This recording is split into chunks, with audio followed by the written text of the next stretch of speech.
Hey there, this is Charlaree at Azelda's Legacy, and I thought I'd just share a couple of life hacks with you today. One from Charlie and I, and one from Grandma, and there may be a few little details alongside that. So, here we go. So, we're still in the camper for now. We are able to shower next door on warm days, but for most of what we're doing, we're still in the camper. So, when we go to wash dishes, first of all, I don't do them every day. If there's just one or two things, I'll use a little bit of water and clean them up. But otherwise, I'll do a couple or 3 days, but not a full week, because at that point, you're out of dishes and you're out of place to store the dirty dishes. Notice, dishpan. This time of year, not running water in through the faucet, because that would require it coming in through a hose, which would be laying on the ground in southwest Iowa in December. Not a good plan. And you're not running it down the sink. Your gray water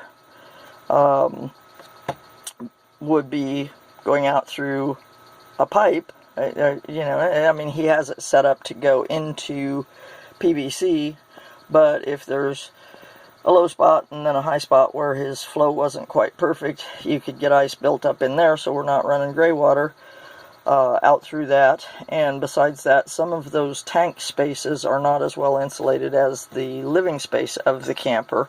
They didn't think that way in 1999 when this camper was built. So you got to protect those things and not damage the equipment to where it's going to have repairs next winter, or next spring, So one of the things that I have taken to,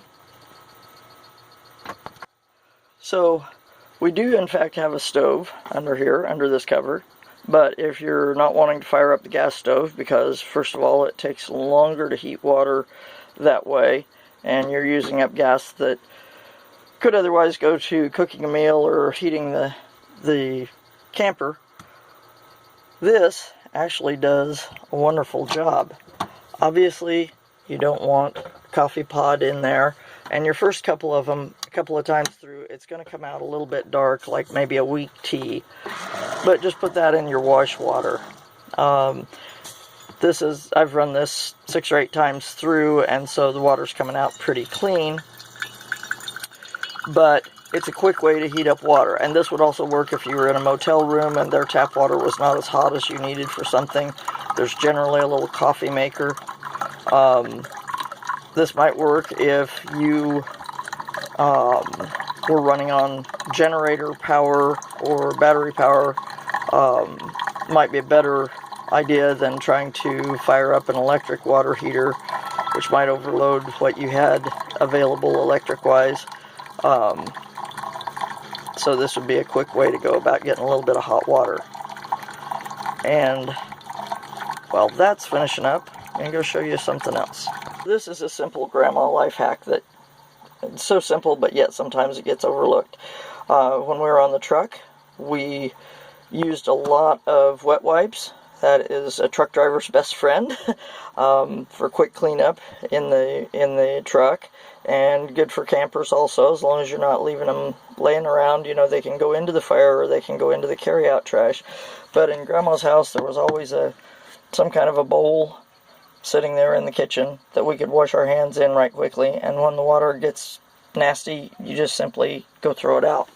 And speaking of throwing it out, here we're going to throw it into a bucket, throw the dishwater into a bucket, and carry it off outside to wherever it needs to get dumped.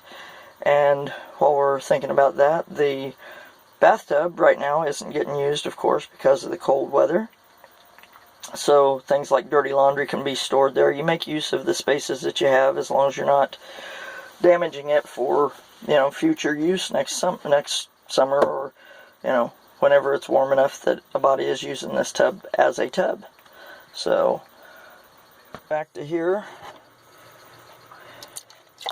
and there's how nice and clean that water is coming out. You don't need a whole lot of hot water, you just need enough to take the chill off of it. If you've done a good job of washing your dishes and they're just needing rinsed, any temperature of water that's not freezing your hands off is great. So that, and I think this is the last thing I was going to comment today. We've got hydrants, so we just go out and fill these, bring our water in. That's, you know, that's our water source. When I was in 4th grade living with Grandma, we would go to the park and get jugs of water. They were milk jugs, so they weren't as sturdy, didn't carry as well and all that. But these served us well on the truck and are serving us well here. So there's a couple of life hacks for you for today. Bye-bye, and God bless from Azelda's Legacy.